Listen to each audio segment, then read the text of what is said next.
Hello and welcome to Emporium Creative Hub's presentation on Get That Grant, a grant writing workshop with Michaela Coventry of Sage Arts, held in March 2023. Michaela's career as a creative producer spans 25 years and all art forms. With Sage Arts, she works with many independent artists and companies, and when it comes to understanding the creative funding and grant application landscape, Michaela comes with the expertise of someone who has written an impressive amount of successful submissions. She's also been involved in funding selection panels across the likes of City of Yarra, Creative Victoria and Australia Council. So I'm going to hand it over to Michaela now so you can listen to the live recording of the in-person workshop.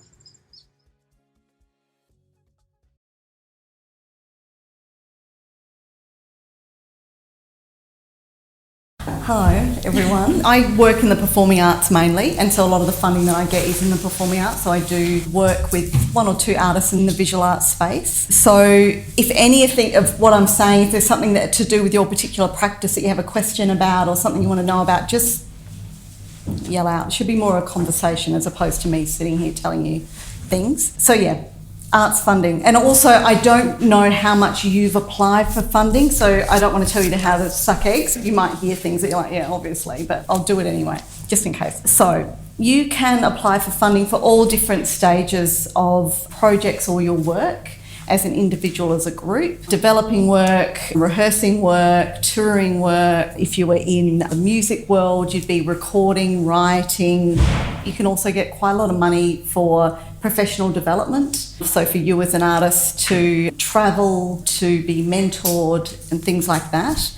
And there are a few little grants for things, but though less so for buying equipment. So if you wanted to set up your own studio or something like that, that can happen as well. So a whole range of things. So let's talk about writing the grants first.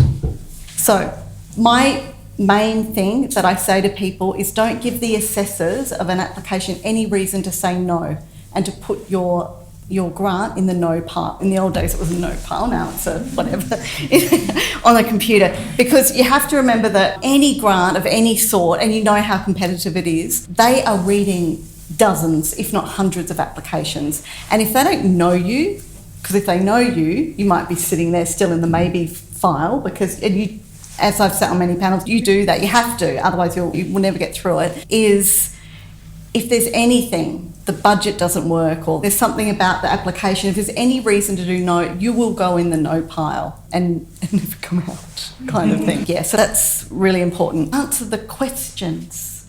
So the questions might seem banal or ridiculous or not what you think they should be asking. That doesn't matter. You just answer the questions. You don't waffle on. You don't tell them about other things that you think they should know about you or your work, because they have to assess the grant against certain criteria and against all the other grants. So you might say something that's really fascinating and amazing, but it's not answering the question. So again, you go in the no pile, or the panel just goes, what the hell? What's this person going on about? And with that, with answering the questions nowadays, and if you've done your grants recently, they have this fabulous character count. In the old days, it was like a document and you could change the font to make it all fit in and you could just play around with it. No, not anymore now. They're counting every character. So basically, you've got to make every sentence and character count. So whatever you're writing, make sure it's answering the questions and it's doing what it's meant to be doing to get the money. But also knowing you don't have to use every character. So again, don't waffle on. Don't say things just because you've got more space. Just answer the questions, because the person assessing it, they could be up at 2 o'clock in the morning and your grant number, I don't know, 74 or something. And don't be afraid of dot points as well in your answer. It doesn't have to be beautiful prose. No. You can actually just go, I am going to do this and this. And if that answers the question, again, the peer assessor is going to go, thank you. Yeah. Because they're often just putting a score against it out of, say, 1 to 10. On how effectively have you answered that, and then it gets tallied up at the end. So if they can easily go, that's a 10. And with that, and that's a good, the word I will, that's the other thing to go, I will do this. I will, not I might, I'm thinking about. It's just like, this is what I'm doing. Oh, Well, you're wasting characters. I will. Yes, this is what I'm doing. And also to make it really clear what you want the money for. If I have to read halfway through the application, what are they doing? That again will put you in the no pile.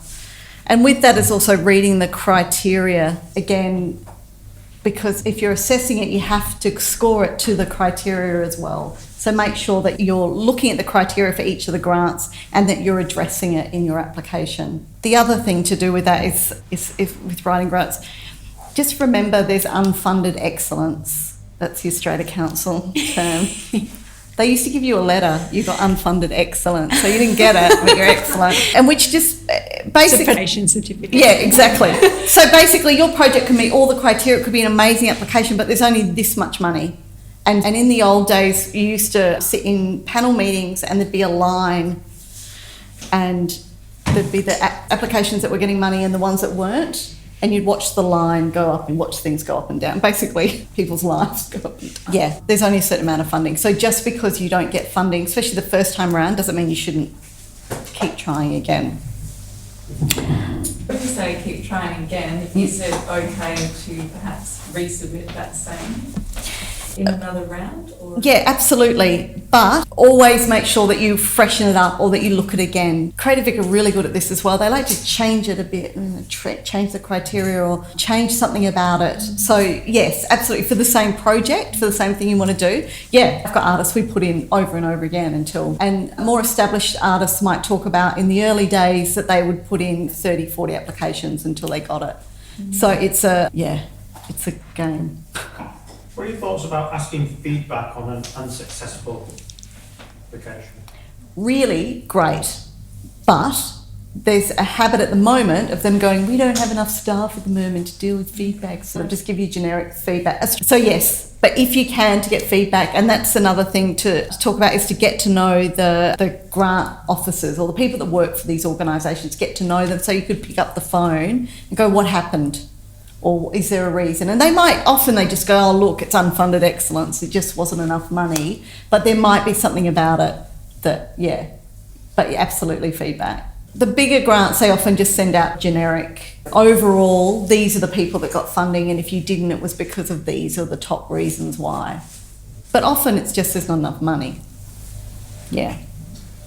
When you're going for a grant, obviously you're outlining what you're attempting to do. Are there legal requirements once you get a grant to make sure that you achieve those? Or is it per grant that it will outline what those requirements are? Yeah, basically whatever you say you're going to do in the grant, make sure you can, or you think you can do it, but you can alter it. You can ask for an amendment to that grant if you go through. And COVID's the magic. There were so many grants that had to be redone, and artists are still trying to do those projects now. You have to acquit a grant, so you have to report on it. But if it's for like a development to try and make it work, like not a presentation of a performance, it can fail. Like you could say, yeah, we tried, or it's not going any further. So I worked with these artists and now we've tried that out, we're going to leave it now. Okay. Yeah, you don't have to prove that it went on to take on the world. Okay, research. So say it's a Creative Vic project grant, you think that your project is perfect for it, but have a look at on all the websites for the major grants, there's record of who got the grants in recent times, in the round before or the round before that. So that's a good indication of what kind of work is getting funded, but also how much money people are getting. Creative Vics now, it's only the maximum you can get is $20,000. That happened last year, but in the old days it was more. And so to try and work out for your kind of project, how much money could I get to look at old grant applications is what people were successful at. The other thing is they often ask a question, have you spoken to the arts officer or grants officer? That's a hint to talk to them, because they're sitting in the room, and if you've sat on panels, they don't have a vote, but they can push a conversation. And also it could be in a panel, if say there are two projects and the panel's like, oh no, like it's a bit of an argument, you might turn to the officer and go, did they contact you? Yeah, they did, and I've had this conversation, and more information can come in. They can influence it, yeah. And I think some Ian Potter, you have to. You can't actually put in an EOI or an application unless you've spoken to someone. And sometimes they even ask who, so make sure you write that down too. Which also goes back to getting to know all those people. Who are the people that are running those grants and those rounds? My other trick is to look at your peers who are getting projects up of the logos on their posters and things, or their programs, because that's when you discover foundations or other bits of funding that you didn't know existed. I've seriously done that and found things I didn't know that were funding streams, because there are some foundations which is private philanthropic money, that they don't advertise, they don't tell anyone. You've got to know, you've got to find them. So, yeah, that's a trick. My other favourite thing, networking. So if you don't like being at things like this, or being at shows or openings or things like that, it can be a bit tricky to be successful with grant writing, with getting grants, because a lot of the grants are peer assessed. And so you need to know your peers, or more importantly, they need to know you. If you're, I work a lot in contemporary dance, so I make it, unfortunately at times in my life, to go to a lot of contemporary dance shows, to be seen at things, to see who's in the room, to see what kind of work is happening. And I say that to artists a lot. It's to do with funding, but it's also to do with seeing presenters or directors. It's all about that kind of foyer talk and hanging around. And the main part of work I do besides raising money is producing work. And so many things have happened because someone's seen my face so many times. There's Michaela again. I had to talk to you about something. What was it? And I was like, yeah, it's Jo Lloyd. You need to... So that kind of just basic human nature, common sense. And also to go to events, or whether it's performance or exhibitions or whatever, to see other people's work, to see if your work fits in that. Say the Rising Festival, the Melbourne Festivals now. To go to work, to see at that festival of what is Gideon and Hannah doing? What are they programming? And if it's not your kind of work, then you know not to approach them. You're wasting your time. Or you find a tack of how your work could fit into their program, for example. And with that, also this American agent gave me this advice a long time ago. I used to run Lucy Garanink, the choreographer in Melbourne, and we toured a lot internationally. We had an American agent, and he sat me down and he said, you have to become an expert at Australian contemporary dance, so that any presenter will say to you, oh, Michaela, what do you think? What do you think of Chunky Move? Or what do you think of blah, blah, blah? And so I'd have an answer, well, I've seen their work and this is what I think, and I don't think it's for you, I do. So that your opinion starts to matter, and they will then listen to you when you're trying to sell your work to them. So this is a bit to do with funding as well, because that can be part of it, is convincing them that you know what you're talking about. Also along those lines is if you want to work with certain other artists, or you have a work that you want to work with a musician or a dancer or an actor or someone, that you make sure you've seen their work as well. So you might have someone's told you should work with them. This happens quite a lot, surprisingly, that someone will get a call or an email going, oh, I need a composer, and so I thought you'd be the one. And you're like, oh, and why did you think that?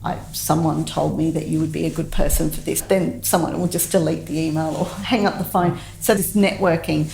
And again, anytime you have a conversation and that kind of thing, remember that person could be a peer on the panel that your next grant is on. Not to make everyone paranoid, but basically, yeah. Don't burn bridges. It's a lot about perception too, isn't it? The peer assessing. They might hover in the maybe pile, even if they haven't quite got the criteria nailed down. They will put them aside just because, I've heard of them, or I've seen them and I've seen their work, so I'm going to give them a little bit more time. Whereas the other one will go straight in the no pile. Do you find that happening? Yeah, and we didn't should have talked about that at the top, is when peer assessment happens. I don't know if everyone knows how it happens. So you put the grant into a portal and everyone's at home sitting up till 3 a.m. trying to mark these by the deadline. And pre-COVID, you'd meet in a room. Now it's Zoom or whatever. They've worked out they don't have to fly everyone or get everyone there, so they do it like that. And people advocate for projects and artists they believe in. Because it can be a pretty devastating job. Like, it can be pretty bad. You've got all these amazing applications and you get in there. Often you don't know when you're assessing it how much money there is. And you get in and they go, oh, we've got, I don't know, we can fund 4 of these 100 projects. And you're like, oh my. Then, so what I do when I'm sitting on a panel is I choose 3, but I have 1 that I will do anything to get it over the line. If for anything else, that I can walk out of there with something intact. You have to claim conflict of interest, so it's not like my friends. And you have to be able to say why, obviously. Can I just ask, with the networking thing, do you also, with your own applications, see this networking happen where you've developed relationships through your networks, and so that you're actually being asked to play a role in someone else's grant application? They will then do the work to apply for a grant. And you write a letter of confirmation that, yes, I would love to be involved. Yes, yeah. So that's also a benefit, that you end up doing work that you love with people, collaborators that are amazing. Yeah. And you're not actually having to then do the grant application. Absolutely. Someone else is for their project. Yeah. What are some of your red flags?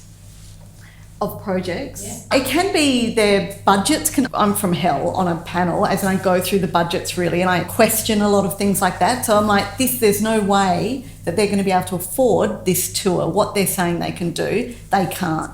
And other people are going, but yeah, they'll work it out. And I'm like, you know, that. So it could be something like that. I also I don't want to be someone that sets someone up to fail.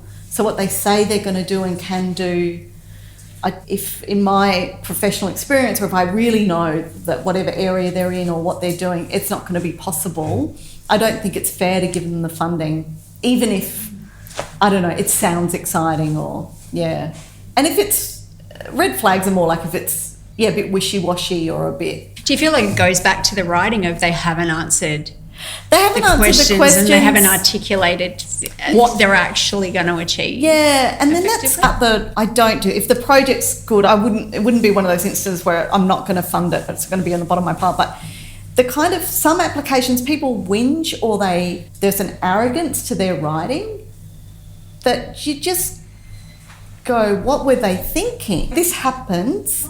I know you're not giving me the money because I've applied so many times and you haven't given me the money. And we're all just sitting there going, okay, we won't give you the money. I think, not to get all Pollyanna on it, but you've got to be enthusiastic and, I will be doing this and this is going to be great, and you just give me the money. When you're reading through the applications, how long do we have to get you on board? Like in the first 3 questions, if we haven't got that idea to you, you're done?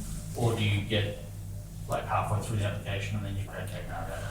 Some applications are so small that there are only 3 questions. So it could be in the first 2 sentences, but they usually ask for a little blurb about it and then a bigger blurb, and then they're asking specific kind of criteria. I think as soon as I start reading it, I know what they're asking for. We are doing a 4-week development in a theatre, or we are going on a tour, or as long as it's really clear, so I don't have to really find it out. So you don't need a clever title necessarily. The title should be more, what is it? The title could be Tethering a New Music Work by Matthias Schack-Arnott, for example. Okay, it's a presentation of a new week. For presentation, that's really clear. Okay, right now, what are they saying? And so on and so forth, yeah. But having said that, if something's really interesting, or it's an artist I've never heard of, or something about it sparking, I will start looking. I will look on the internet to find more information. But not all panel members are going to do that, so I don't presume that they will. Yeah. So it sounds like there's a bit of a balance there in terms of being clear, engaging in what your project is. Yes. And getting people on board first, and then also making sure that you're ticking the boxes in terms of criteria. Yeah.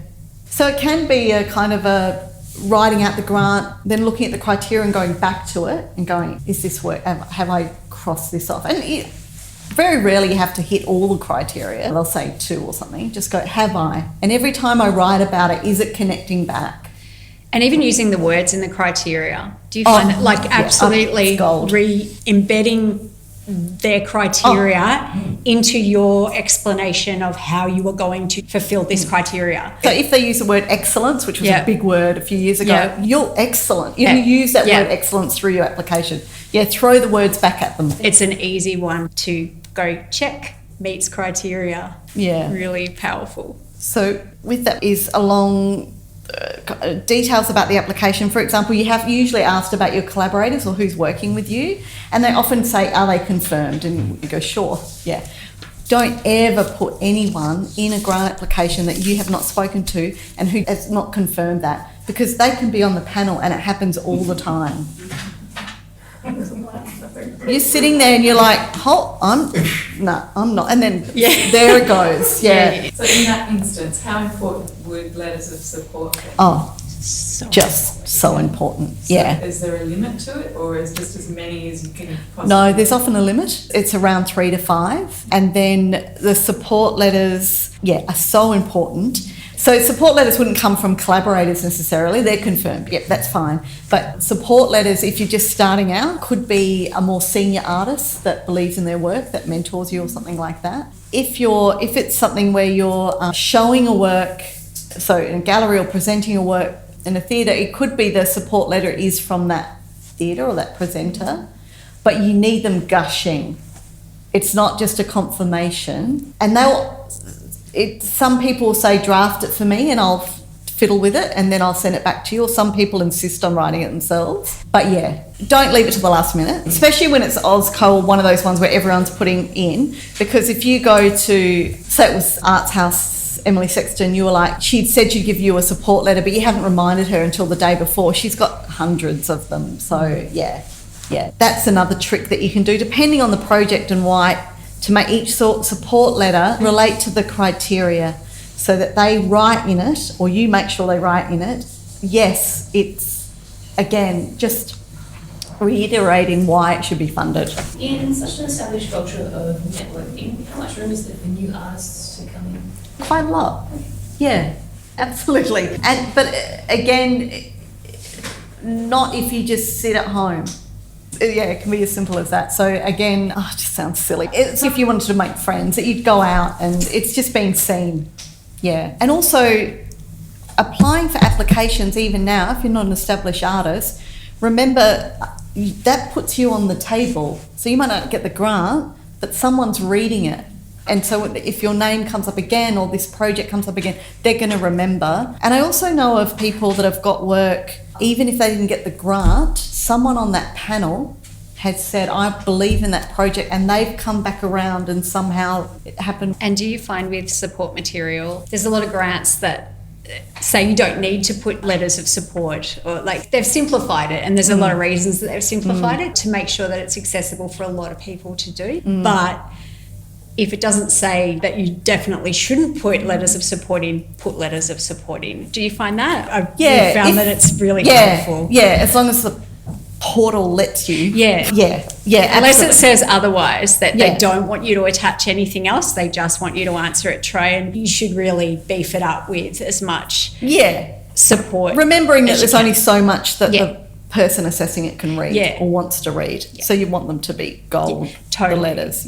And I think you can also ring and go, it doesn't say support letters, can I put support letters? And if they go, you can, if you want, then you put them in. Because it helps with the perception. Yes. So, okay, there's people who believe in this project or this person. Keeps you hovering on the yes pile just that bit longer. So when it says supporting documents, would you translate that as to letters of support? It's usually listed. Yeah. So it's like supporting documents, you can supply 10 images or 10 pages of whatever, or 3 minutes of video, and bios and support letters and budget notes. But it's all about, when you're looking at the criteria, it's also looking at what the support material can be. You might disagree with this, but I found it really effective. So I'd like to hear your opinion about the ones that I've been assessing and the ones that I've been submitting in the last couple of years, is making a really beautiful interactive PDF that has everything in the place with all the links that work, to the places you want them to go, rather than just uploading every single document and putting in every link in just one beautiful document that has everything. And I've also seen people creating one web page that has everything. And from an assessment point of view, I love that. I'm still going to probably go around and Google some other things, but to have that all there, yes, so good. Because more and more they're asking, or they're just asking for links, so you're meant to put it all up together. So that if you've got the know-how, the means to be able to put up everything into one page, so I can just click on it, absolutely. I'm trying to get in my head clear the difference between somebody who's providing in-kind support, somebody who's providing a supporting letter, and somebody who's a collaborator. Can you help me distinguish? Yeah, so a collaborator is an artist that you're working with. You don't need a letter of support or confirmation. In the old days you did. They'd have to say, yes, I'm going to be there, You don't have to. It's a trust thing. Yes, I'm putting this artist in, yes, they're confirmed. But the reason I'm saying to make sure that is those things, if they could be on the panel or they're my best friend. I went, I didn't know you're working with blah. And they're like, I'm not. And I'm like, oh, I just look, So in kind, sometimes you can put a confirmation letter. I'm confirming that I'm giving the rehearsal space for 3 weeks at the value of this amount of money. That's a different kind of letter again.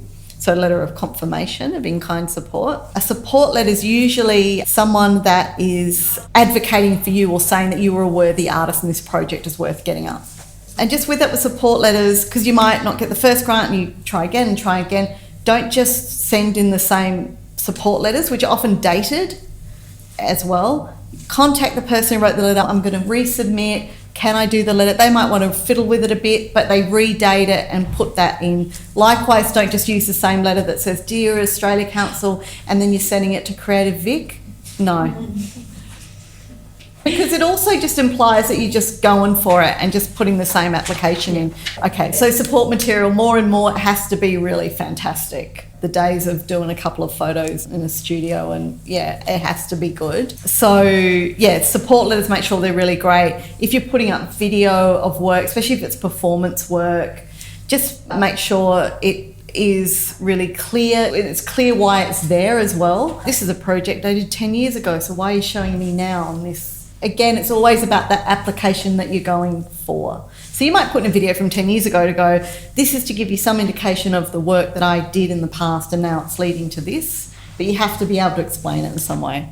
And timestamp what you want them to focus on. Because if there's this whole introduction that goes for 10 minutes and some assessors they'll just be like, okay, I've watched my obligatory 30 seconds of this and... So if you're allowed 3 minutes, make it the most dynamic 3 minutes. Again, think of someone at 2 a.m. with 5 coffees. Oh my God. I have had many arguments with artists. I know what you're trying to say there, but they're not going to get to 5 minutes. They're not going to get there, Likewise, if you've got a website, just make sure it's up to date. That you're showing that you're a practicing artist, that you're diligent about these things.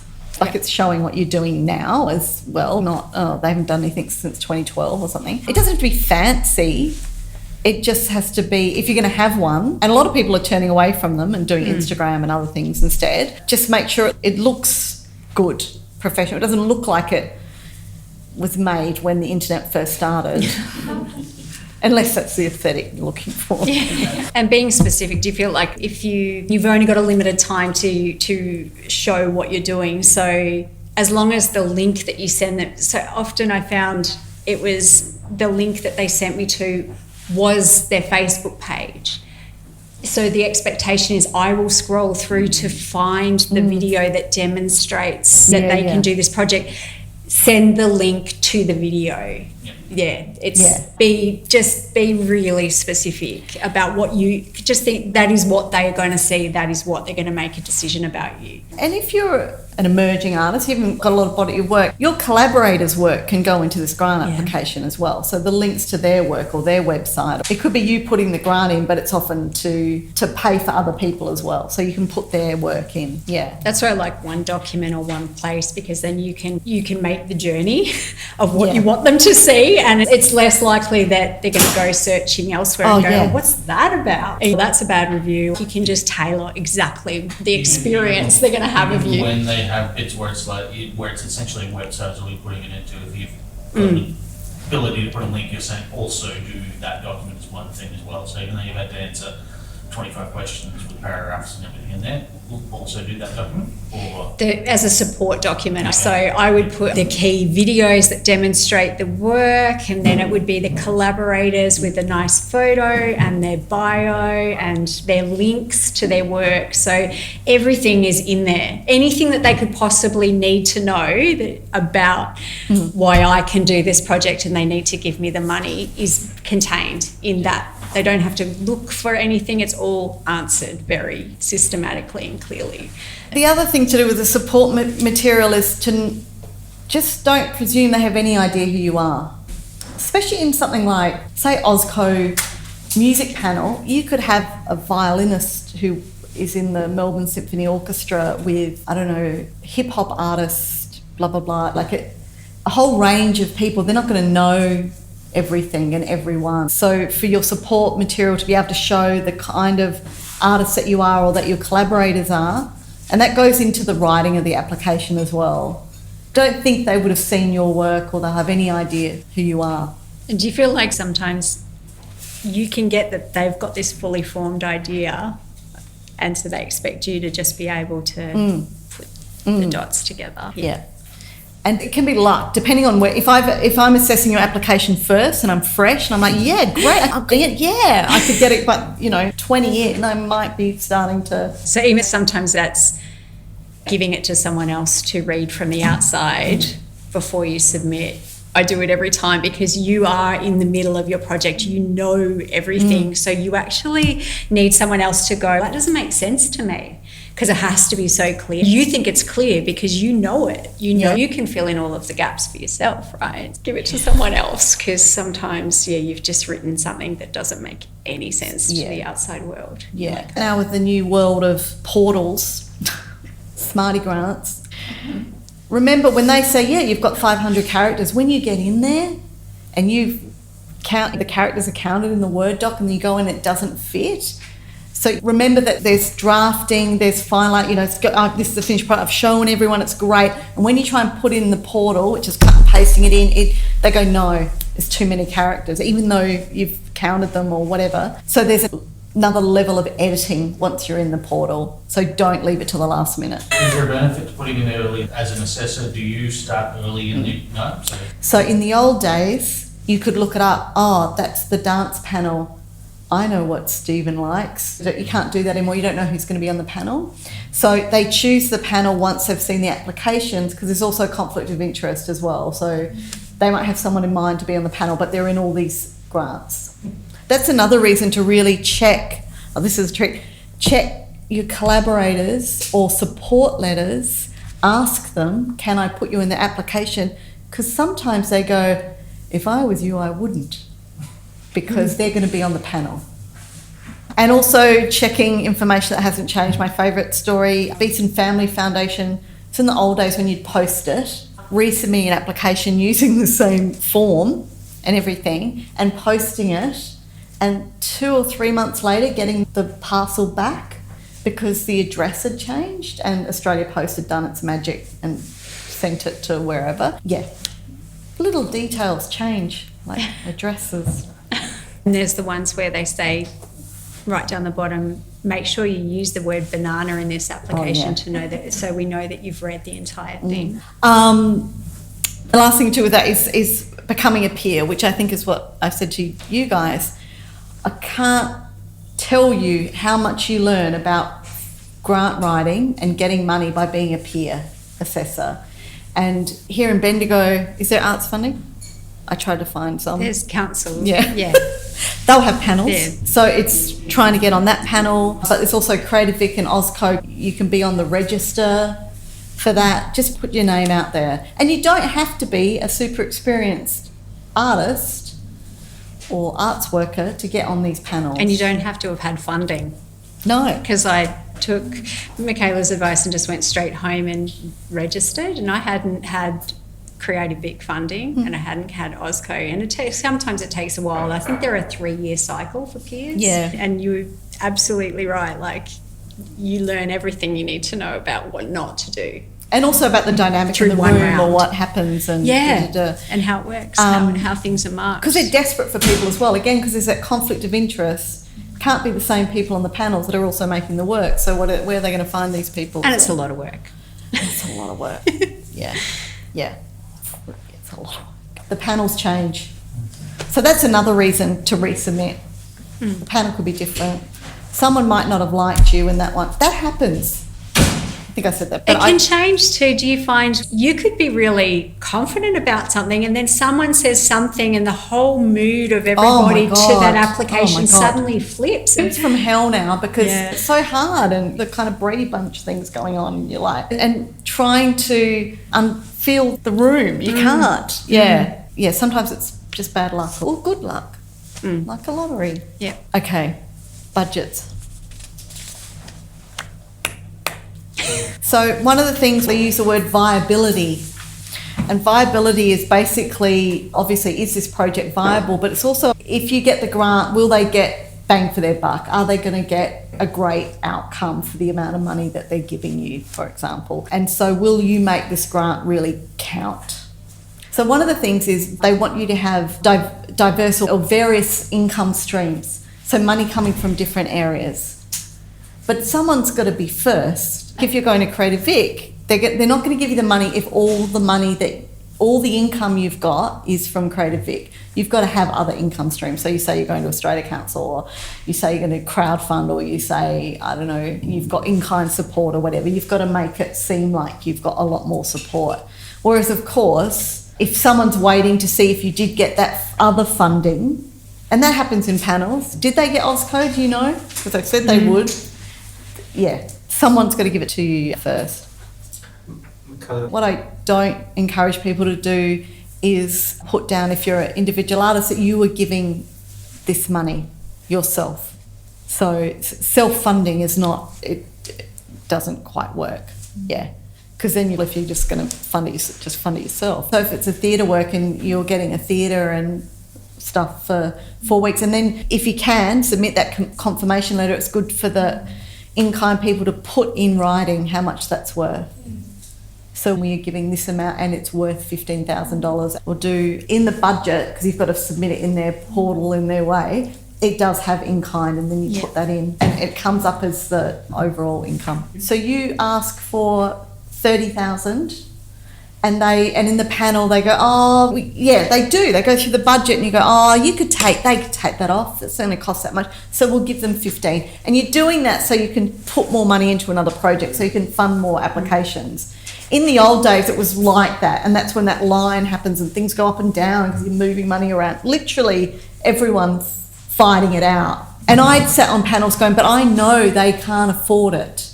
You don't give them the full amount, the project doesn't happen.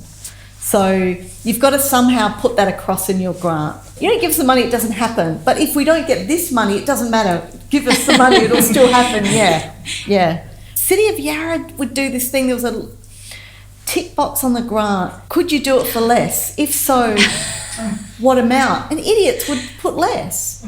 Yeah. And so we'd go, everyone got the lesser amount because you're trying to spread the money.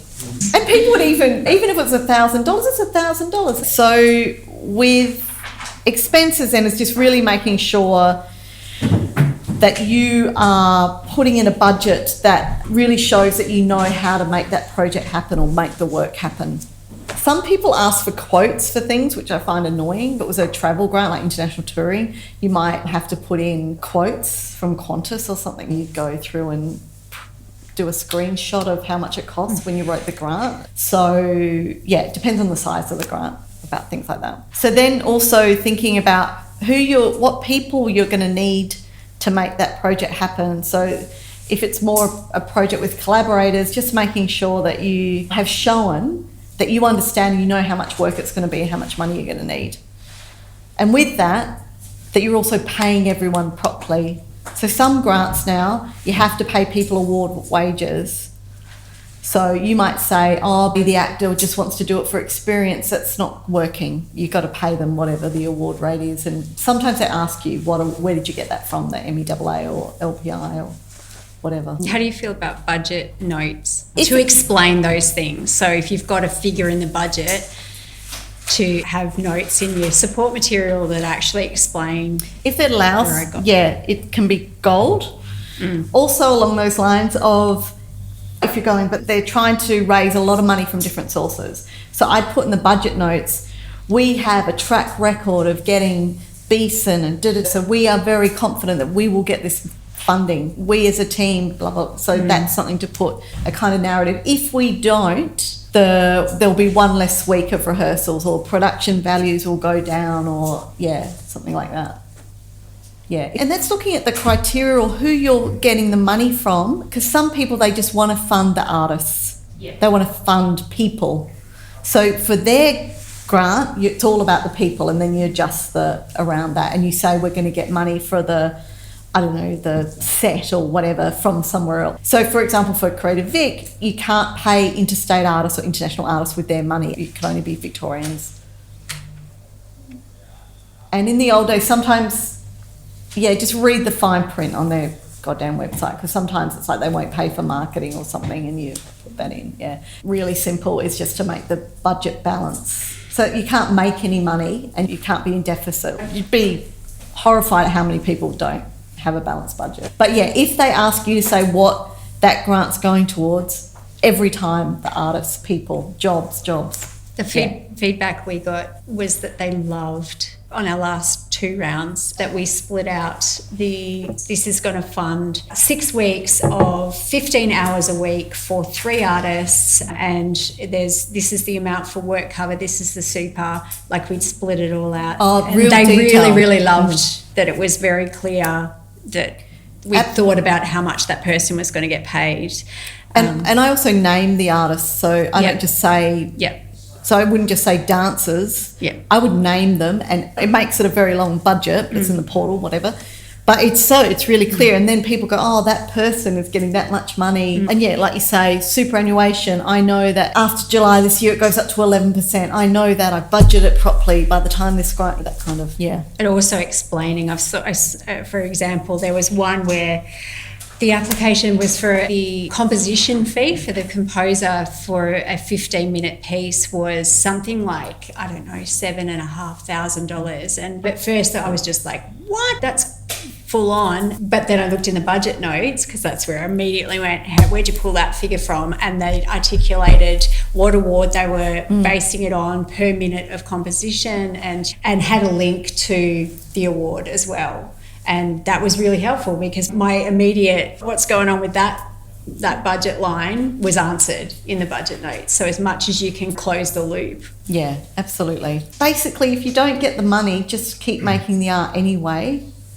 Somehow do it, because especially if you're starting out, you need to get work behind you. You need to have a body of work. The artists that go, I didn't get the money, so I'm not doing it, then they don't get anywhere. Often, if I'm mentoring artists, like, why don't you look at, that the day job you're doing, that you're going to do 3 extra shifts, and that money is not for rent or whatever, that's for the project. Look at it in a different way of why you're earning money for your project, as opposed to, why do I have to pay for it? Why can't I get funding like these people are getting? Because you have to show that you're making work. Okay. So I'm just going to go through grants that are out there now. I haven't talked about this since before COVID. So we're in a state of flux with funding in this country. So I'm just going to go through and try and be as optimistic as possible. Let's talk federal first. There is an arts ministry now, amazing. There's a restructure coming. You might have just heard this. They're going to establish a thing called Musica Australia and the Centre for Arts and Entertainment Workplaces, and Creative Partnerships Australia, which is another thing which I'm going to talk about in a minute. They're moving that back into the Australia Council, which will now be called as Creative Australia. From July 2024, there's going to be a First Nations-led board. So that means there's going to be a whole section of funding that already happens, but even more to First Nations, to do with First Nation-led projects. And then there's going to be, from 2025, Writers Australia will be established. So keep an eye on the website. Things will appear. Or the word is it's all going to be happening through Australia Council, which is soon to be known as Creative Australia. But at the moment, there are 2 times a year that you can get project funding from the Australia Council, and the next deadline is the 5th of September for activity after the 1st of December. That's the other trick. They'll say, make sure your project, when you put your dates, is after the results are going to come out, and they'll tell you. So for projects after 1st December, don't say this is for the 1st of November, because then you will go in the no pile. Australia Council still has specific arts panels, art departments, music, dance and multi-arts, visual arts, community experimental, literature and theatre. I think that's all of them. And they all have directors. Get to know them in your art form. That's my advice. Playing Australia, touring around Australia, which it has certain conditions to do with what you can tour, to do with regional and remote versus metropolitan. So there are certain things on the website that will say you can't apply for. For example, you need 3 or more interstate locations, so it can't be 2 within Victoria and 1 in New South Wales. You have to have 3 interstate locations. You can only have 1 capital city or metropolitan. There's a whole lot of different little, for that. I think that's it for federal. Greater Victoria. So basically, they have in recent times changed how they do funding. So there is, for grants for projects, there's First Nations, deaf and disabled, and then someone else. So there's 3 different streams, but there's not more money. They're just separating it out. So also in the old days, there used to be 2, if not 3 rounds a year, and now there's only 1. So it closed a couple of days ago. So you won't have the opportunity again for 12 months. That's for the projects, yes. yeah. But there are others. Yeah. Yeah. She was saying which draw from the same pool of the money, same pool of but money. it means, so there's things like Creators Fund, check the criteria. So they have, what they do have, which is great, is this funding calendar that you can see, but you'll see a lot of to be confirmed. Okay, so then you look at the year before and then you go, okay, it was around this time of year, it'll come up again. Yeah. So for Creative Victoria, if you just want to make a project, if you want to put on a show or whatever, there are no rounds open at the moment. Yeah. But there is a thing called Creators Fund and Creators Workers Fund, which is, that you've had, which basically is money for an artist to explore or research or work on some area of their practice for up to 6 months, and you don't have to have an outcome. So that's going along. I suppose it's what the Australia Council, other people call fellowships. Yeah, I think it's up to $30,000. Yeah. And it's literally time to create and research and it's make. 50. Is it 50? She didn't ask for enough. But RAV, Regional Arts Victoria, also do similar one in their fellowships, but it's a much smaller amount. I think it's 10,000 for individuals and 20,000 for groups.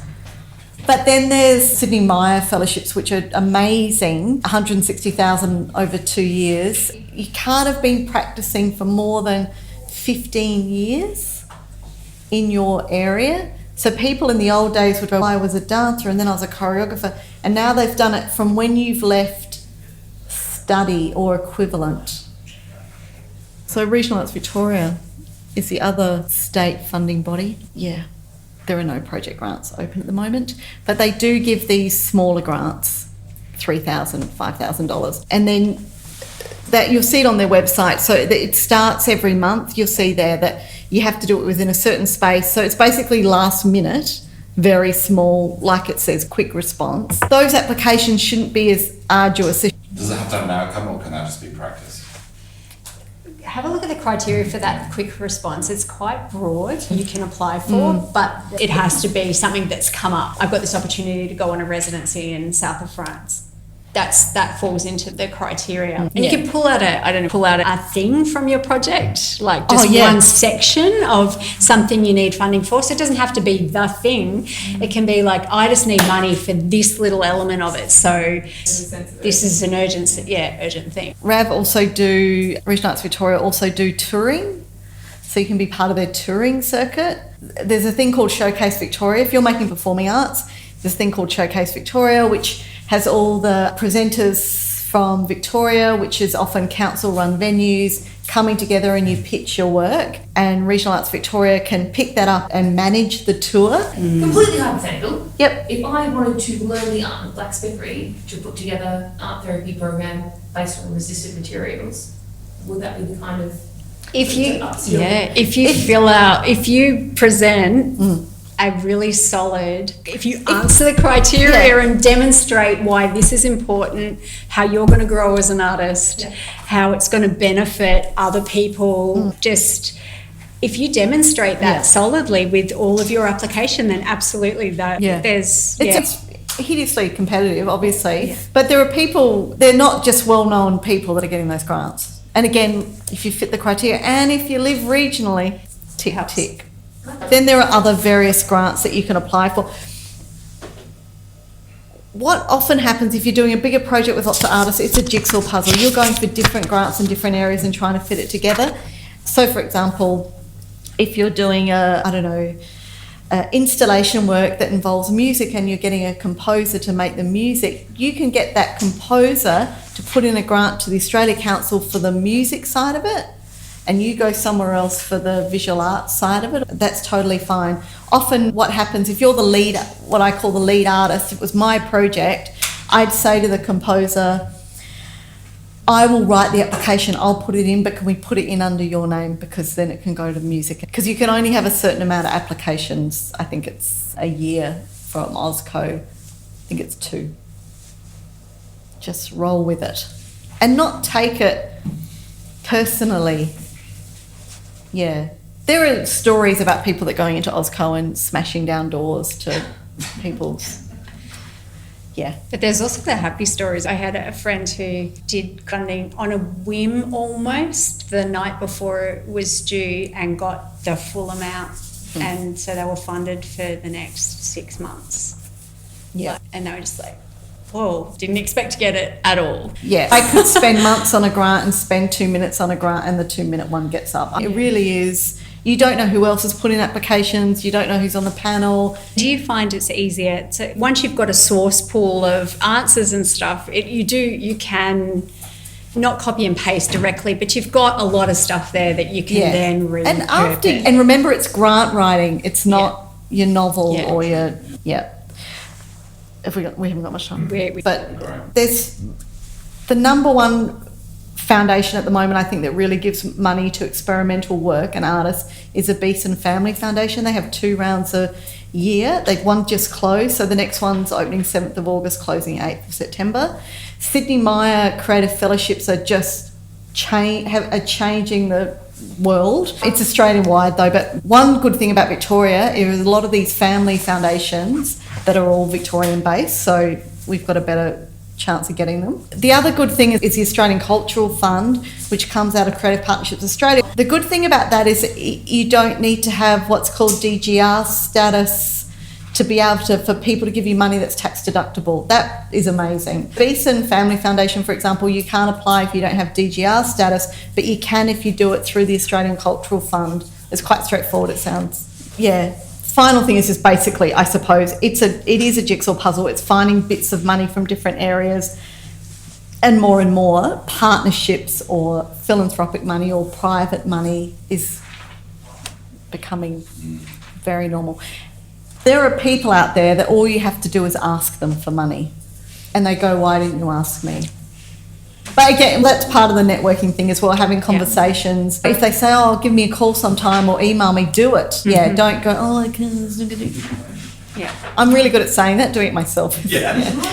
And also knowing what you're asking for, knowing how much you want when that question comes up. Oh, they will. Put a figure on it. What do you actually need? So that when someone says, what do you need? You can go, I need $10,000, and you know exactly why you need that $10,000 because they're going to be like this. Because remember, wealthy people need to get rid of a certain amount of money per year for tax reasons. They have to. It's true. They want to get rid of it. Yeah. Why not for you? It's not a exhaustive list. Obviously, there is It's an ongoing career, just keeping on top of it. If you don't already subscribe to the Auspicious Arts newsletter. They have a list of a lot of opportunities and it comes out every fortnight, I think.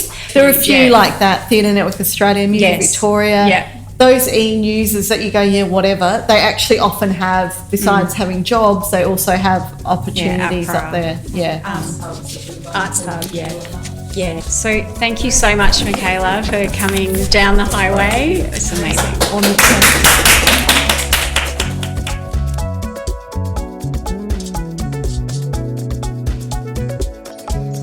Thanks so much for listening in to this presentation that was held at Emporium Creative Hub in Bendigo in March 2023.